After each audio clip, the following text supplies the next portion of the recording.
오늘 우리에게 주시는 하나님의 은혜의 말씀은 전도서 9장 11절에서 18절까지의 말씀입니다.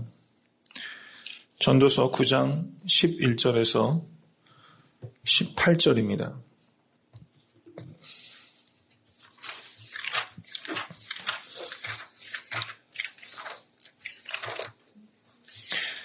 다 같이 봉독하겠습니다.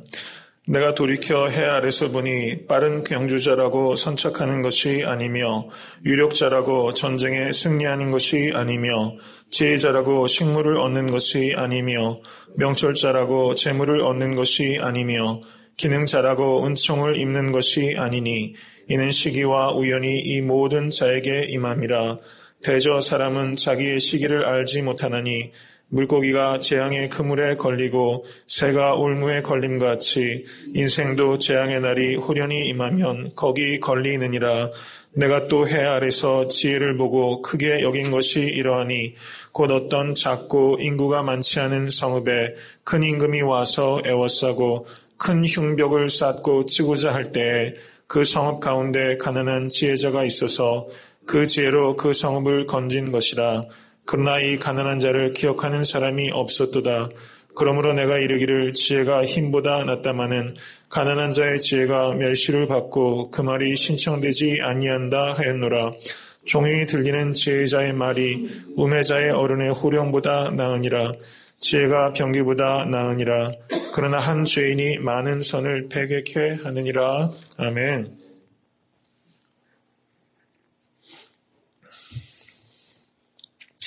오늘 9장 11절에서 12절을 보시면 여기에 5 사람들이 나타나고 있습니다. 빠른 경주자, 유력자, 지혜자, 명철자, 기능자.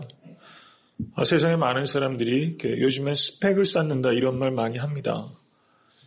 그래서 빠른 경주자, 유력자, 지혜자, 명철자, 기능자가 성공할 수 있는 확률이 높죠.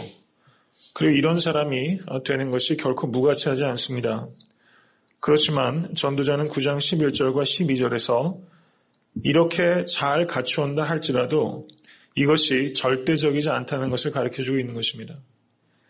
여기에 절대 가치가 있지 않다는 것을 우리가 결코 잊어서는 안 된다는 것입니다. 이렇게 내가 빠르고 힘이 있고 지혜가 있고 명철이 있고 온갖 기능을 다 갖추었다 할지라도 우리가 살다 보면 내가 통제할 수 없는 사건과 상황들을 맞닥뜨리게 된다는 것입니다. 내가 아무리 강성해도 확실한 성공은 보장되지 않습니다. 그러므로 인생의 성공은 개인의 성취에 있는 것이 아니라 오직 하나님을 얼마만큼 신뢰하는가, 하나님과의 동행과 관계에 있다는 것을 늘 잊지 않으시는 여러분과 제가 될 수 있게 되기를 간절히 바랍니다. 이제 11절 마지막에 보시면 시기와 우연이 이 모든 자에게 임함이라 이렇게 말하고 있습니다. 이것을 영어 번역은 time and chance happen to them all 이렇게 번역하고 있는데요. time and chance, 시기와 우연, 기회,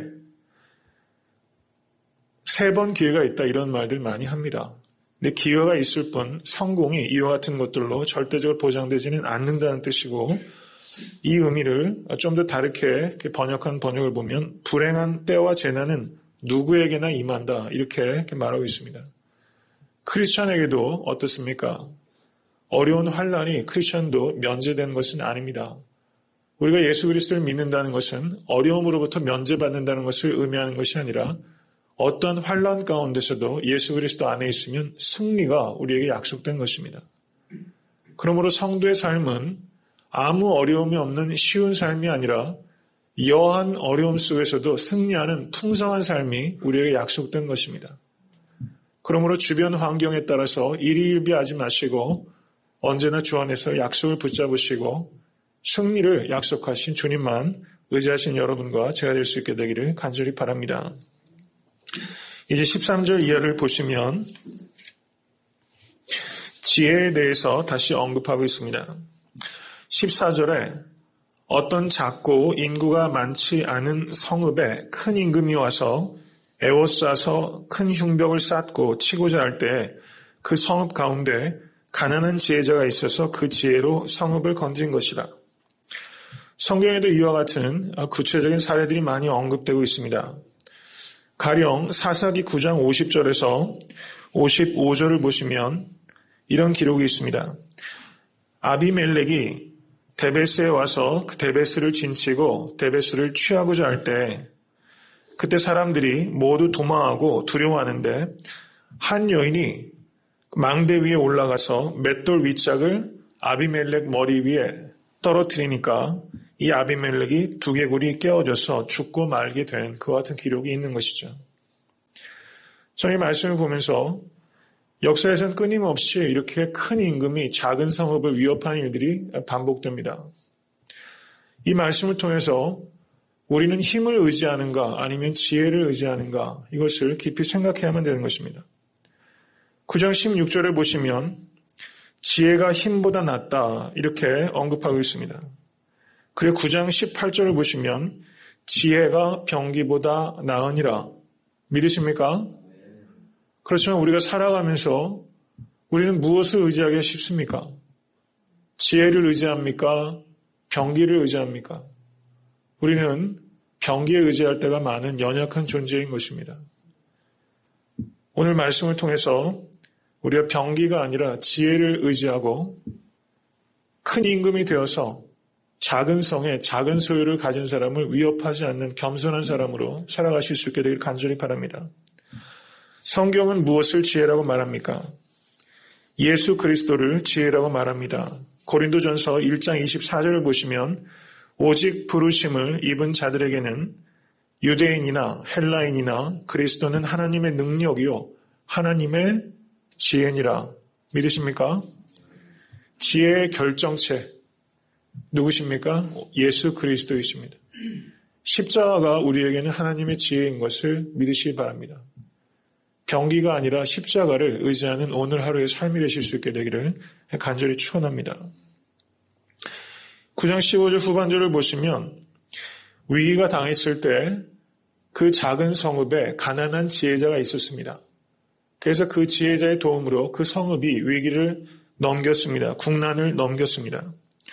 그런데 어떻습니까? 위기가 지나가니까 사람들이 이 가난한 지혜자를 기억합니까? 기억하지 않습니까? 잊어버리는 것입니다. 화장실 들어갈 때 다르고 화장실 나올 때 다른 것이 저의 본성이고 또 인간의 본성이고 여러분의 본성인 것입니다. 위기만 넘으면 고마움을 잊어버리고 그 가치를 망각하게 되는 것입니다. 그래서 가난한 자의 지혜가 멸시를 받고 그 말이 신청되지 아니한다 이렇게 기록하고 있는 것이죠. 가난한 사람의 말에 귀를 기울이지 않습니다. 저는 애틀랜타 섬기는 교회가 누구의 말에 귀를 기울일 것인가 이것에 대해서 우리가 깊이 생각해야 된다고 생각합니다. 저는 심령이 가난한 사람이 우리 모두가 되기를 간절히 소원합니다. 심령이 가난하지 않으면 지혜를 얻을 길이 없는 것입니다. 그래서 애틀랜타 섬기는 교회는 세상에서 유력한 자가 아니라 하나님 앞에서 끊임없이 자기를 심령이 가난한 자로 살아가는 사람의 귀에 말에 귀를 기울이는 그런 겸손한 교회가 될 수 있게 되기를 간절히 바랍니다. 듣지 못하면 죽는 것입니다. 그래서 성도님들께서도 각자의 삶의 자리에서 옳은 말을 하는 사람이라면 그것이 아무리 연소한 자고 무력한 자라고 할지라도 그 말을 가볍게 여기지 마시고 잘 경청할 수 있는 그런 겸손한 귀를 가꾸시기를 간절히 소원합니다.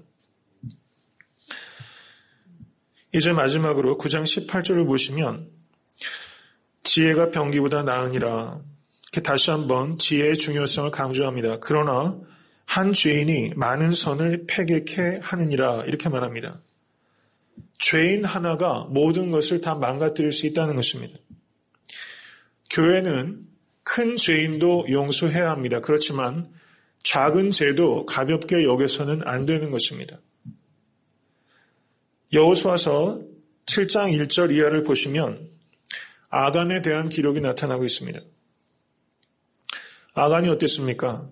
하나님의 명령을 거역하고 전리품들을 숨기고 도적질한 죄 때문에 이스라엘이 공격했을 때 많은 사람들이 죽임을 당하고 실패하게 되는 일들이 벌어지게 되는 것이죠. 한 사람의 작은 죄가 공동체 전체를 망가뜨릴 수 있다는 것은 우리가 끊임없이 생각해야 되는 것입니다. 그래서 오늘 하루 살아가시면서 나는 작은 죄에 대해서 얼마나 민감한가, 이것에 대해서 생각하실 수 있게 되기를 간절히 바랍니다. 내가 경건하게 바로 설 때 공동체가 바로 설 수 있게 되는 것입니다. 지혜가 병기보다 나으니라, 이 말씀을 꼭 마음의 신비에 새기실 수 있게 되길 바랍니다. 그리고 그 말씀대로 평생 살아가시면서 병기가 아니라 지혜를 의지하는 여러분과 제가 될 수 있게 되기를 주님의 이름으로 간절히 축원합니다.